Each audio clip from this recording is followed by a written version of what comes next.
So we go for 3 generations. That is just to prepare you, spiritually prepare you to detach from them. Because you have to be back with your true father, who is Krishna. He says that Aham Bija Pradapida. He says that in the Gita.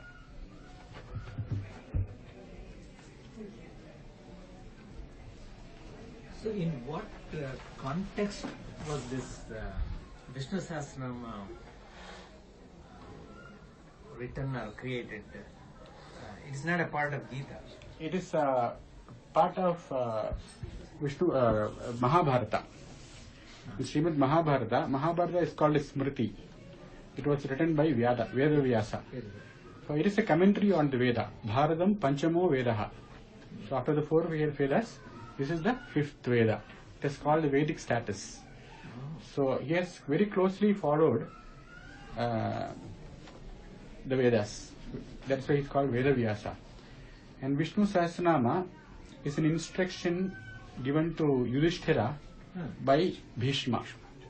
The word Bhishma means Bhayasilaha na. One who is not afraid of anybody, but everybody is afraid of him, including the samsara bandha. Because he was a brahmachari, he was a person who was traveling towards the Brahman. So he instructs 1,000 ways of meditation, 1,000 ways of reaching Vishnu to Yudhishthira. Because Yudhishthira was a very questionable person. He had told several white lies. So Ashwathama Kunjaraha. That's a white lie. So when you lie, when you speak untruth, you will have an emotional imbalance.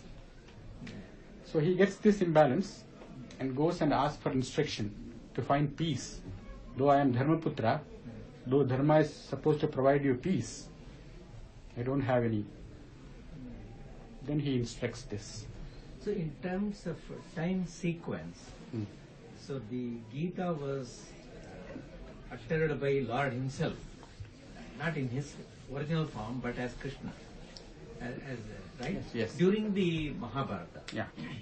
What about Vishnu Sahasranam? Did it come after? After, because Bhishma is lying down in Sharasarya, and he is lying on the bed of arrows because he is waiting for the Bhishmashtami, Parathasaptami.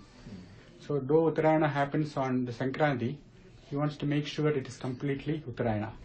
So he waits, he got this varam, or the boon from Krishna, that he is Swechchanda Mrityu. He can choose his time of death.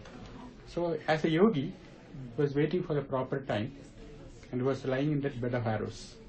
He also wanted to please Panchali, because Panchali had this nagging trouble of revenge in her mind. So when all the people were watching, she had a great regard for Bhishma, but he did not do anything to stop the act of Vastra Apaharana. So he waited for her and asked some water for her, but she refuses to give. Then Arjuna puts an arrow in the earth, so he is satisfied. So he wanted to do certain things, one of which was instructing Yudhishthira as the eldest to hand over the legacy, make him pure, make him free from all his emotional troubles. So he instructs this.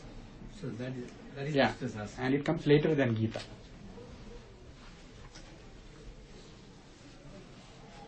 So obviously he is one of the greatest devotees. Yes, because there are several Gitas like Rama Gita, Bhagavad Gita, and there is also a Bhishma Gita in the Mahabharata. So there is a book by Gita Press. They have published all the Gitas. It's called Pancharatna Gita. There they talk about this Bhishma Gita, Anu Gita. So Bhishma also has sung a Gita. So he is Bhagavan. Actually, Shankara calls very few people Mahatmas. Upalavarsha, there was a great commentator who commented on the Brahma Sutras and the Jaimini Sutras. So he calls him Bhagavan. He calls his own Guru Bhagavan. Then he calls Vyasa a Bhagavan. Bhishma also he considered a great soul. Because when you come to the next verses where Shankara comments, you could see his reverence for Bhishma. The way he analyzes the word Bhishma. Say, its nirukta or etymology. So Bhishma was a self-realized soul. Thank you. Bhagavan Shri Krishna, when he came on this earth, he was satisfying his devotees whom he promised in the past when they were asking for Lord they want to play with him, or he could have somebody wants to be the mother. Yeah. So when we blame him that he has so many wives, I think that wasn't that British people added in that dharma kind of? I blame him differently. British people blame him differently. They blame him with vengeance. I blame him with love. This is just a trick played in the Shastra. It is called Nindastuti. They say that to Shiva, that in Kumara Sambhava, Parvati scolds him like, you are a bhikshuka, you wander around, because he is not actually looking at her. So the British people, their intention was to say that Indic religions are really hopeless, they are not going to save you. So that is a kind of criticism they were trying to. That is in Indology, in books you find criticism on Krishna. They don't want to accept his divinity. They just want to accept a historical Krishna. But for us it is Paramatma. And still he is scoldable. There is nothing else other than him. That is the difference between my criticism and their criticism. But you can get angry as a devotee of Krishna. You have every right to beat me up. That is what Chaitanya Mahaprabhu says. Yatha tathava vigarodhi lampataha mat prananadastu sayeva naparaha. So he is a lampata, he is a person of questionable character, but still he is my prananatha, and he has the choice of doing whatever he wants. But it may be it's his misunderstanding, and it is, I think, because Lord Krishna, who is writing Bhagavad Gita, who is saying Bhagavad Gita, and he can't be involved in lore. No, it's my misunderstanding. He cannot misunderstand. He is understanding personified. It's my misunderstanding. That's what I'm saying. It's our misunderstanding. I get a lot of happiness doing this. Okay, then I love Krishna, and I think it's the Atma. He's trying to make those Atma fulfilling his promise to please those saints, the Atmas who were in the past. They were so close. They loved him so much. And he came there just to give them happiness. I don't think there was anything else. See, if you become very close to a person, he's just a person, you become that. So I have been dealing with Krishna for so long. Yes. So, Malaye Billa Purandri Chandana Taru Kashtam Indani Kurute.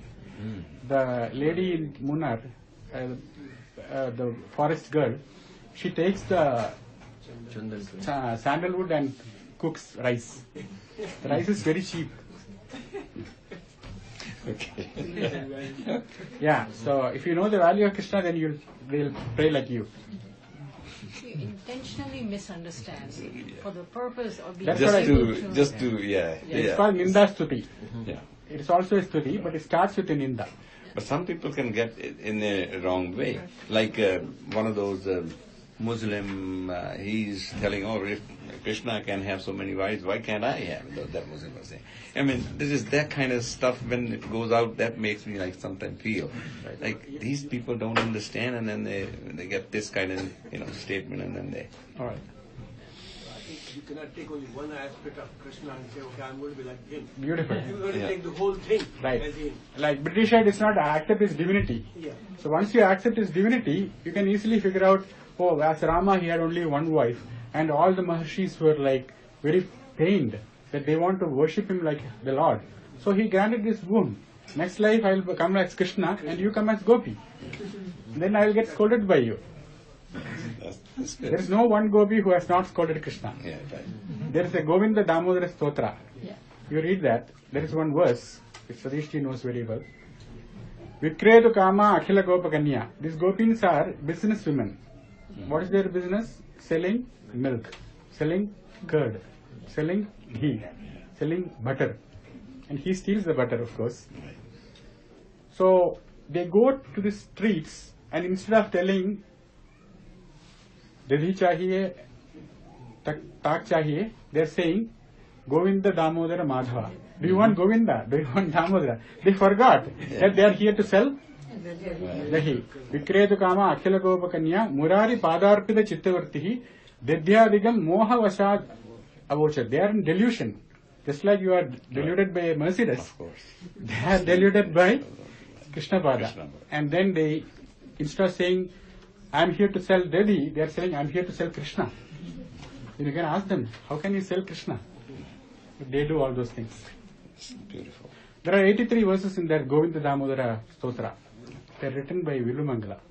There is also another Stotra called Sri Krishna Karnamrita. One day we should read all this. About Nitya Karma he says, Sandhya Vandana Bhadramastu. So early morning, some communities, they are supposed to do Sandhya Vandanam. This Vilumangala is also from that community. He is saying, hey Sandhya Vandan, te Bhadramastu, goodbye to you. Bho Snana Tubhyam Namaha. A bathing on the Ganges, bye bye to you as well. I am not going to take bath. Yatra Kwabi Nishidya. Somewhere in the corner I will sit. Yadava Kulottamsasya Kamsad Dushaha. Smaram Smaram Agam Harami. Anye Kim Anyena Me. The purpose of doing this Sandhya Vandana, of this Ganga Snana, is to eradicate all the internal sins. I can simply sit and do and take the name of my beloved. Yadava Kulottam Sasya Krishnasya. If I am going to take Krishna's name, then I can eradicate, kill all the sins. Why? He is Kamsad Dusha. He has taken care of bigger enemies. My small sins, what is a big deal for him? So these kinds of verses are there in Krishna Karnamrita, and there you will find a lot of scolding going on. In one of the verses he says to Rama, he scolds Rama, I don't like you carrying this big bow and arrow. Drop it and carry a flute, then I will worship you. So if you are a Rama's devotee, you will get upset. Close relation. That's all Ninda Stuti. It's a technique used by these poets and devotees to catch their attention. Just like your wife scolds you.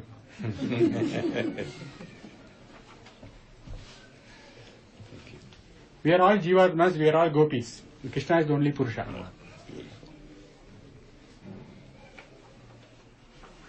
That's what we need to say then. So we will meet in the next class. Thank you. Thank you very much.